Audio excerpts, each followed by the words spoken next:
Hi everyone, welcome back to Stitches and Stories. I'm your hostess, Daviva Yashes, and if you're new here, we review books and we do fiber crafts. And we are going to start our year off. It's going to be awesome. I need to figure out where I'm looking at. My eyes are going everywhere. Is this head on? Am I looking at you head on if I do this? I don't know. So, I'm going to open my Google Sheets document. And I might share this with you guys as we go. I haven't decided yet because I'm going to probably put like the links and stuff to each book that I do on this. But at the moment, it's just a simple Google sheet. It's not very chic. I'll turn you around so you can see. Can you see that? You see that? It's just got the title of the book, the author, the genre, the color, and the rating. Because that is a very old bookshelf. Don't judge it. Okay? Because we are going to do a book blanket this year. Have you heard of temperature blankets? Where, you know, each day someone knits a row or crochets a row with a color that coordinates with a temperature from that day. Well, we're doing that, but we're doing it as a blanket. This is my second time doing a book blanket. I was going to do it as stripes like I did the first time. I would love to show you my first book blanket, but it's dead. It was only 2 years old, but it died because I didn't make the stitches tight enough on it, and little toes, when they were using the blanket, got into it and pulled on the stitches. It was my first attempt at it, and I was still learning some things. Do you like my twisted warmer here? I like it. I don't know how I like the knot, but I like it. It's very warm. I made this too.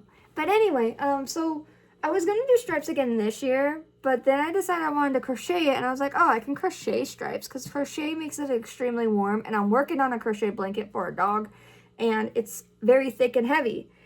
But then I saw this girl's video, and she was doing a temperature blanket, but each month was its own square. Okay, I'm going to use this receipt so I can draw to you what I'm thinking here. So she had a blanket, right?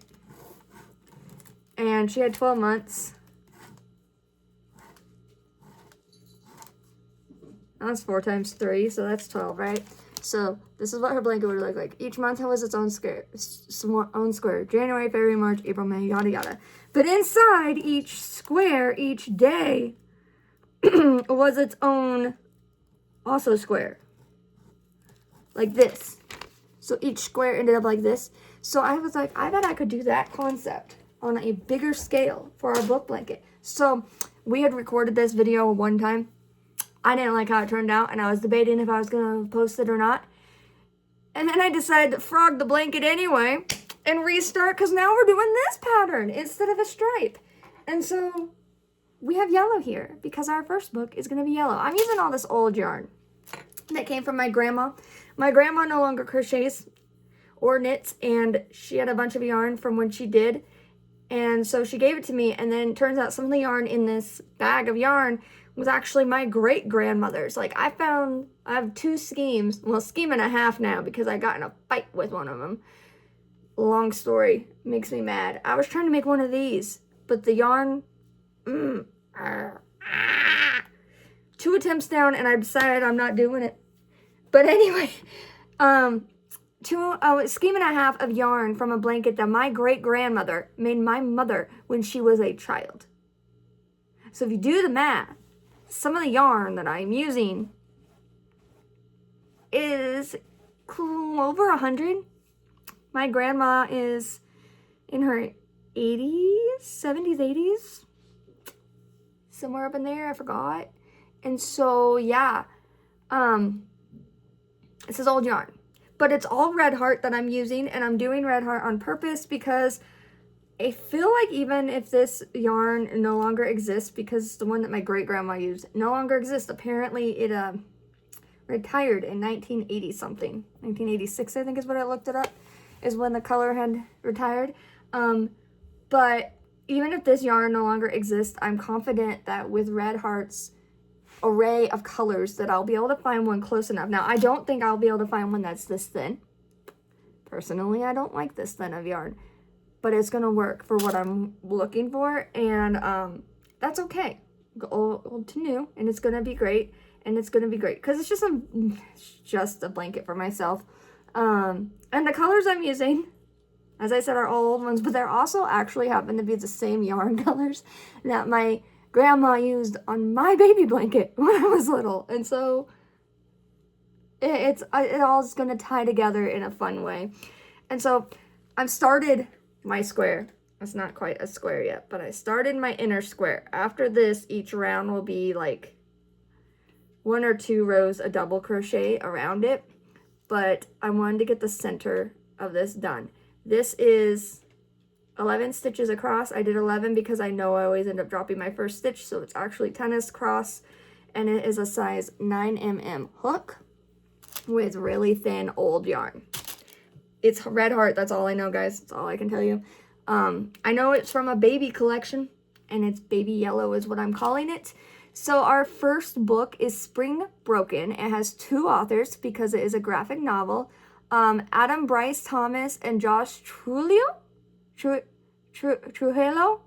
He is the author. Josh is the author. Adam is the illustrator.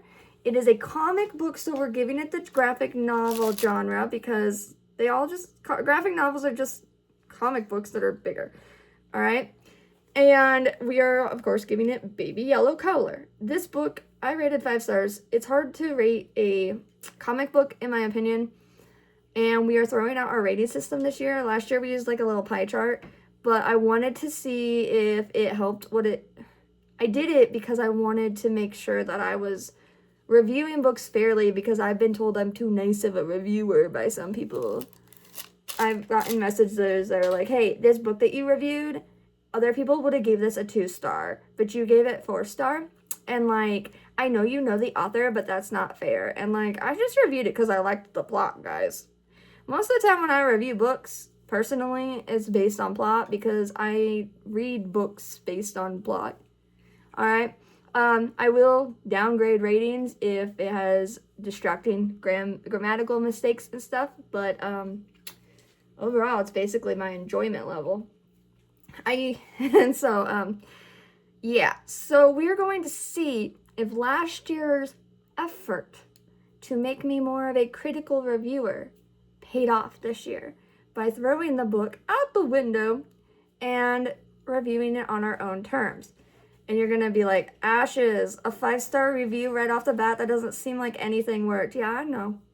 But this book is hard to review. Okay, it's a Sonic the Hedgehog comic book. When I read these comics, I just go in expecting Saturday morning cartoon vibes, and that's what I got. I got what I expected.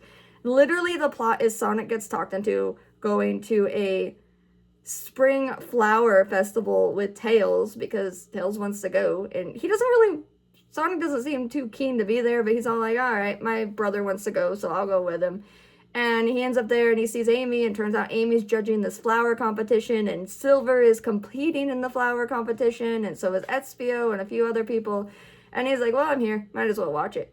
But then magically, mysteriously, Silver's flower literally goes up in flames. All right, and he's like, that's not normal. We should solve this. And Vector's there, and Vector's all like, Vector's a detective. He's a crocodile that's a detective. And he's like, well, Espio is a suspect. And Espio is on his detective team. He's like, but he's a suspect because he's in the competition, so he can't help solve this. And Charmy is MIA. And so I have no one to help me solve this. And Tails is like, I want to help solve. Tails like fanboys about Vector's detective agency, and Vector's like, okay, sure. And Sonic's like, I got nothing better to do, why not? And so they team up with Vector to solve this, and it's not who you think it is. I mean, it is. If you read the comic and you look at it, you can tell immediately who the bad guy is, okay? You know who did it. But there's like 3 twisted turns. It's like one person did one thing, one person did another, one person did another thing, and so it's finding the source. It's a short comic because it's meant for children, kind of. I really think the audience for Sonic is probably middle school level, maybe elementary school level, but I enjoyed it for what it was, and as long as it gives me that old childhood nostalgic Saturday morning feel. That's what I'm looking for. And so I gave it 5 stars because it accomplished what I wanted it to accomplish. Other people on the internet were not so nice. Okay? You want to hear some of them? So other people on the internet seems to have really hard opinions about some of these comics. Like, I don't understand why you take comics so seriously. Really, I don't. To me, comics are a very lighthearted form of literature and art, and so I don't see why people get real defensive and stuff about it. And I mean, I'm a Batman fan. I have Batman memorabilia all over, and I'm a Sonic fan, and I used to write fan fiction and stuff, and so I get the being seriously, like, emotionally attached to these characters, but some people are just rude. I'm gonna see if I can find one. So the average rating for this book on Goodreads is 4.46. For some reason, Goodreads does not have the cover image up. I think it's because there are 4 different covers. That's very popular in the comic community, is having limited edition covers. And so collectors like to try to collect all of them. The one comic series, or the one Sonic comic limited edition run that I had tried to collect as a kid, I ended up not getting the last one of. I missed it. But then as an adult, I did grab a new one, which was really good. I reviewed it at the end of last year, not on here, just on Goodreads, and it was Sonic and the Justice League. But, like, this person right here, hi Taro, they gave this a 2-star rating. Okay? They said, not the best one-shot from IDW, as I feel like it didn't give me anything new, special, or memorable. But it had SBO being a sweetie, and that's worth an extra star on its own. It's a kid's comic, and it's Sonic. They're pretty predictable. It's almost the same plot every time, just gonna say that. We didn't have Eggman in here. It was kind of nice, because it was very domesticated, and I did like seeing that. I like the little moments, and so that was good.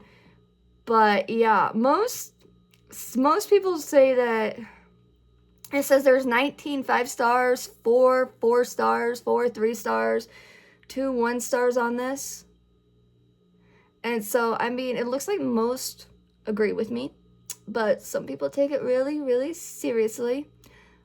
One person said the cutest comic, OMG, I love Silver and SBO. I really did like seeing both Silver and SBO in here. They are side characters that I personally enjoy. And so, and like I said, I like the little moments. I like the sweet little moments in between the fights and stuff. I like the fights too, because the whole thing about Sonic is he believes in change, so he doesn't kill Eggman. He wants him to have this chance to be a better person. While he still does what he does to protect people, Sonic does. And it's nice just to see him, like, be the older brother in here. Like, he just tells one to go to this fair. And he's like, all right, sure, I got nothing else to do.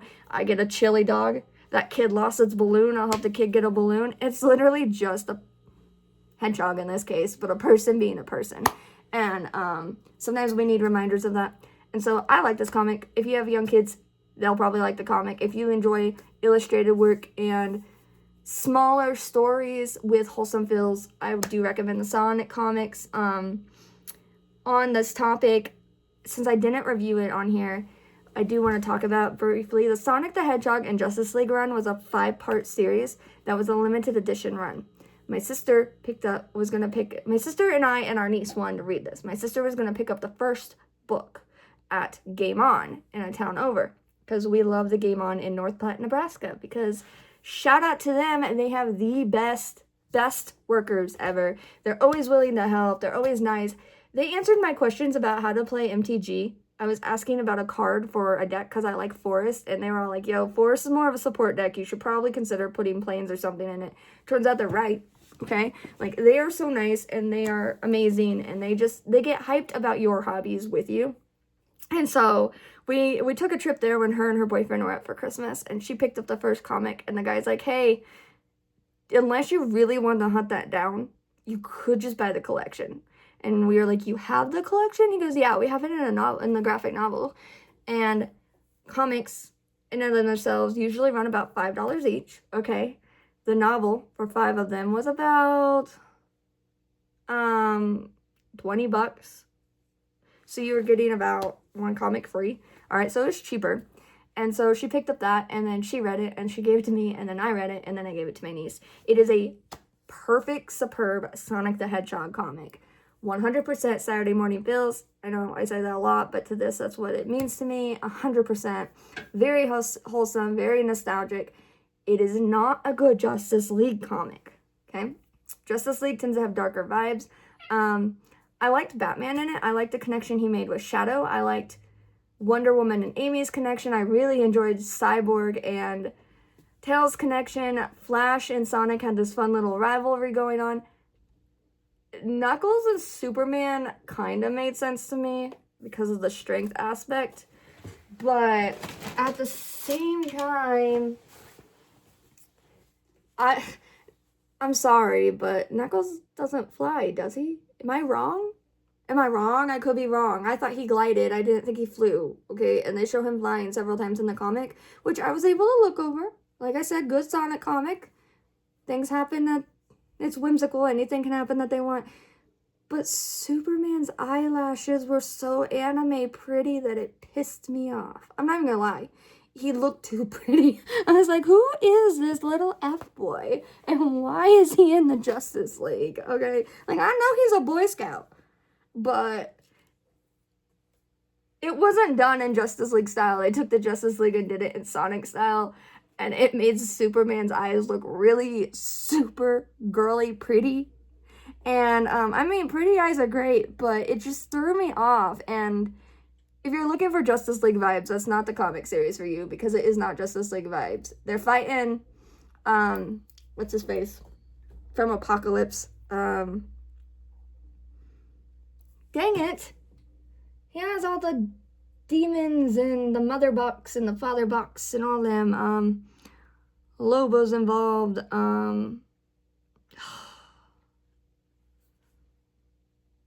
Darkseid? It was a Darkseid. Hold on, I'm gonna double check it. DC Darkseid. And it's spelled S-E-I-D, just so you know. Yes. They were fighting Darkseid in the comics, okay, with his weird little beams that, like, track you and stuff. And so, they were fighting him in the comics, and there is a cliffhanger to the end of it. I did give it 5 stars because, no, wait, did I give it 5 stars or did I give it 4 because of Superman's eyelashes?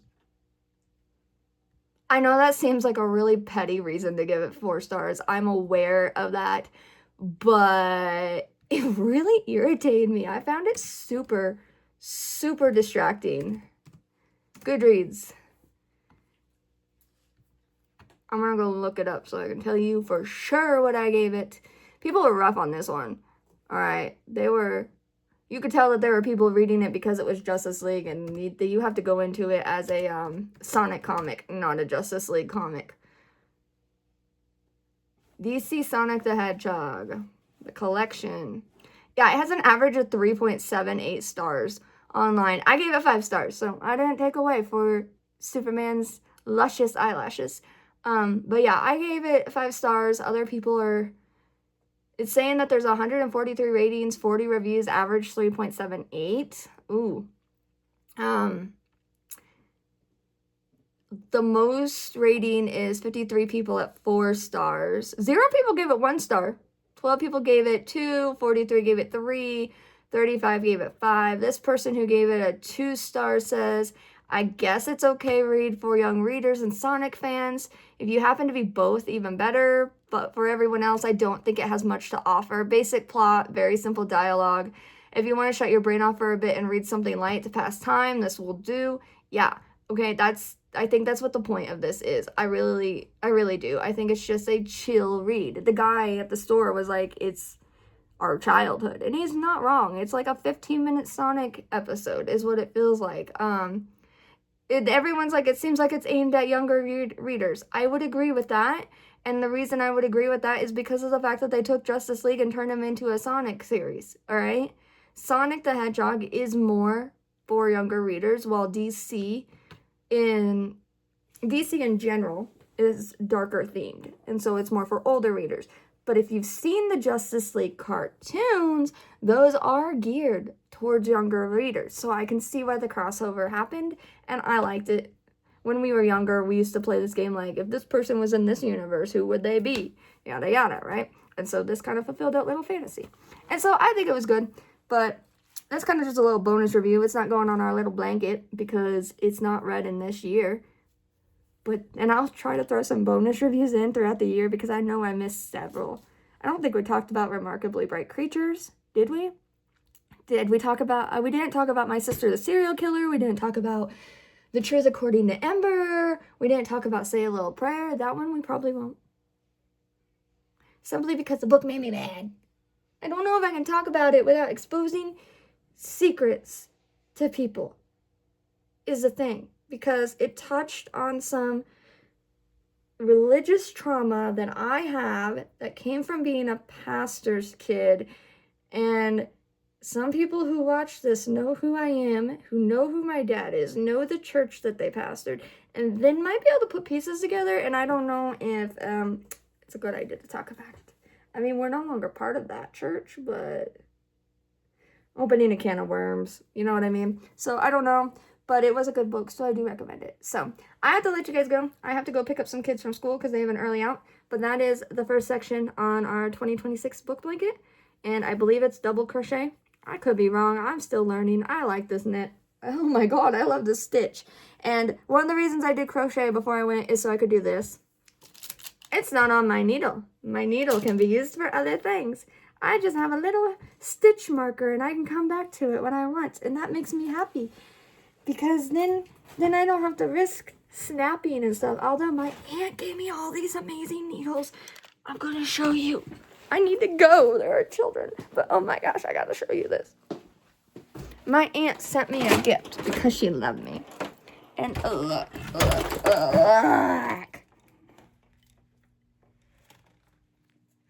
It's like a mecha. I'm super excited to use all of these. And I don't know where to start. Maybe a hat, maybe a scarf, maybe something completely new. I do not know.